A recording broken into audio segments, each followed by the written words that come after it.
आपने पौराणिक कथाओं में पढ़ा होगा कैसे ऋषि मुनि, इंसान, यहां तक कि असुर भी सिर्फ इसलिए भगवान की तपस्या किया करते थे ताकि उन्हें अमरता का वरदान हासिल हो जाए, अमर हो जाए। कई कथाओं में भगवान खुश होकर उनको यह वरदान दे भी देते थे, अमर होने का। पौराणिक कथाएं कितनी सच हैं ये तो किसी को नहीं पता, लेकिन आज विज्ञान सच में इंसान को अमर बनाने के करीब पहुंच गया है। बाजार में जल्द ही ऐसी दवाएं आ सकती हैं जिनकी मदद से 100-150 साल नहीं बल्कि 200 साल तक जीवित रह सकते हैं। हाल ही में ब्रिटेन के computational biologist doctor Andrew steel ने अपनी नई किताब में ऐसी ही दवाओं का जिक्र करते हुए कहा है कि वो दिन अब दूर नहीं जब इंसान कई खतरनाक बीमारियों और बुढ़ापे को मात देकर आराम से 200 या उससे भी ज्यादा साल तक जीवित रह पाएगा। अपनी किताब में डॉक्टर एंड्रू कहते हैं कि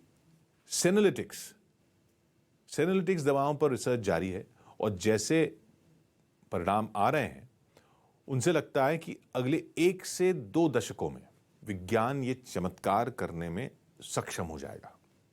सेनोलिटिक्स दवाएं जो होती हैं पुराने और निष्क्रिय हो चुके सेल्स यानी कोशिकाओं को शरीर से बाहर कर देती हैं, जिससे शरीर में सिर्फ नई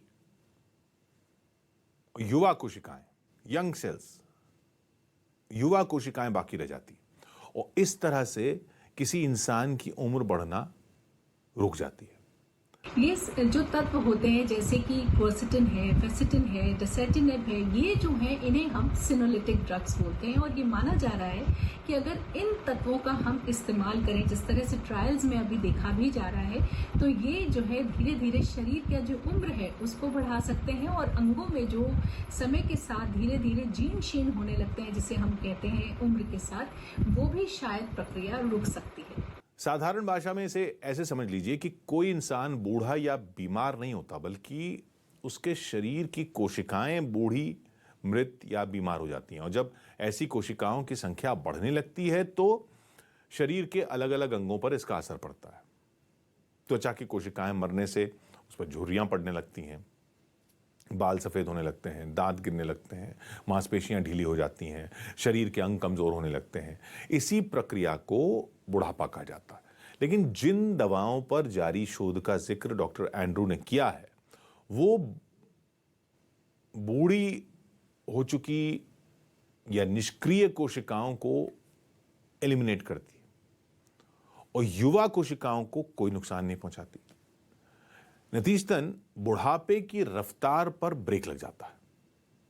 डॉक्टर एंड्रू अपनी किताब में लिखते हैं उन्हें ऐसी शारीरिक या जैविक वजह दिखाई नहीं देती जो इन दवाओं को कामयाब होने से रोक सके। हमारी उम्र बढ़ती जाती है, हमारे शरीर में कुछ ऐसे सेल्स बनते हैं जिन्हें हम सेनेसेंट सेल्स या ज़ॉम्बी सेल्स बोलते हैं।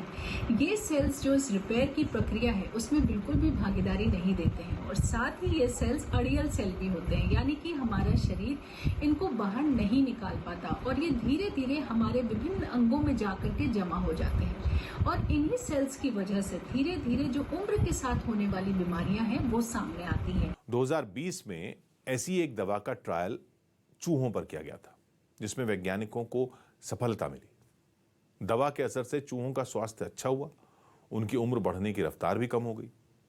दवा का ट्रायल चूहों पर इसलिए किया गया क्योंकि इंसानों और चूहों का जेनेटिक ढांचा काफी हद तक मेल खाता है। इसलिए अपनी किताब में डॉक्टर एंड्रू ने भरोसा दिलाया है कि जैसे परिणाम चूहों में दिखे वैसे ही इंसानों में भी दिख सकते हैं। इंसानों का 200 साल तक जीवित रहना इसलिए हकीकत बनता हुआ दिख रहा है क्योंकि ऐसी दवाओं के साथ इनके साथ साथ वैज्ञानिक जीन एडिटिंग में भी महारत हासिल करने की कोशिश कर रहे हैं। जीन्स डीएनए से बनते हैं, इनमें किसी भी इंसान के जेनेटिक कोड छिपे होते हैं। इन कोड को डिकोड करके यह पता लगाया जा सकता है कि किसी इंसान को भविष्य में कौन सी बीमारियां हो सकती हैं, कोई इंसान जीवन के अलग अलग क्षेत्रों में कैसा प्रदर्शन कर सकता है। अब मान लीजिए कि किसी इंसान के जीन्स ये इशारा करते हैं कि उसे अगले कुछ सालों में कोई खतरनाक बीमारी हो सकती है, तो वैज्ञानिक जीन एडिटिंग की मदद से उस बीमारी के लिए जिम्मेदार जीन को काटकर बाहर निकाल सकते हैं। अब जब बीमारी लाने वाले जीन्स ही नहीं रहेंगे तो बीमारी होगी कैसे? जीन एडिटिंग को बहुत साधारण भाषा में ऐसे समझिए कि आप अपने मोबाइल फ़ोन से एक वीडियो शूट करते हैं, लेकिन आपको लगता है कि वीडियो के कुछ हिस्से ख़राब हैं या गैर ज़रूरी हैं, और ये हिस्से आपकी वीडियो के प्रभाव को कम कर देंगे, तो आप कट लगाकर वीडियो के उतने हिस्से को हटा देते हैं जो आपको नहीं चाहिए, और बाकी के हिस्से को आपस में जोड़ देते हैं। इसी तरह दो अच्छे जीन्स के बीच मौजूद एक खराब जीन या जीन्स के ऐसे पूरे के पूरे समूह को हटाया जा सकता है और उसे दूसरे जीन से रिप्लेस किया जा सकता है। ऐसा होने पर शरीर में बीमारी या बुढ़ापे का कारण बनने वाले जीन्स बचेंगे ही नहीं, और इंसान सैकड़ों वर्षों तक जीवित रह पाने के अपने सपने को पूरा कर पाएगा। लेकिन अगर इंसान खुद को अमर बनाने या अपनी उम्र बढ़ाने में कामयाब हो गया तो कई सैद्धांतिक सवाल भी खड़े हो जाएंगे। जैसे आज की तारीख में तो इंसान 60-65 की उम्र में रिटायर हो जाता है, नए लोगों के लिए जगह बन जाती है। लेकिन 200 साल तक जीने वाले इंसान की रिटायरमेंट की उम्र क्या होगी? पृथ्वी की आबादी इस समय 770 करोड़ से ज़्यादा है। अगले कुछ दशकों में दुनिया की आबादी 1000 करोड़ तक पहुंच सकती है, और तब पूरी दुनिया में संसाधनों की भयंकर कमी हो जाएगी। ऐसे में अगर इंसानों की औसत उम्र ही 200 साल हो गई तो सोचिए दुनिया की आबादी कहां जाकर रुकेगी। इतनी बड़ी जनसंख्या को सरकार सुरक्षा और स्वास्थ्य सेवाओं जैसी मूलभूत सुविधाएं कैसे दे पाएगी? वर्ल्ड हेल्थ ऑर्गेनाइजेशन का अनुमान है कि अभी के हालात के हिसाब से पूरी दुनिया में 330 करोड़ लोग जलवायु परिवर्तन की वजह से काफी खतरे में हैं, क्लाइमेट चेंज की वजह से। यह आंकड़ा आने वाले सालों में और बढ़ने की संभावना है।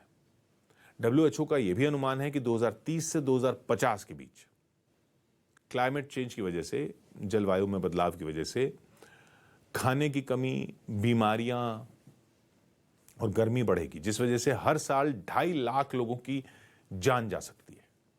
इंसान दवा खाकर बूढ़ा भले नहीं होगा, लेकिन प्रकृति के आगे कौन सी दवा उसे बचा पाएगी? वैसे इतिहास गवाह रहा है कि इंसान ने जब जब प्रकृति के विरुद्ध जाने की कोशिश की है, परिणाम भयावह हुए हैं।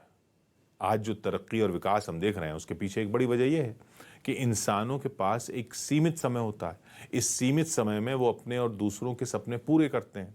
लेकिन जब इंसान के पास सदा के लिए जीवित रहने का विकल्प होगा तो भला कोई क्यों अपनी और दूसरों की तरक्की के लिए दिन रात भागदौड़ करेगा? कोई क्यों जल्द से जल्द दुनिया को बेहतर बनाने का प्रयास करेगा?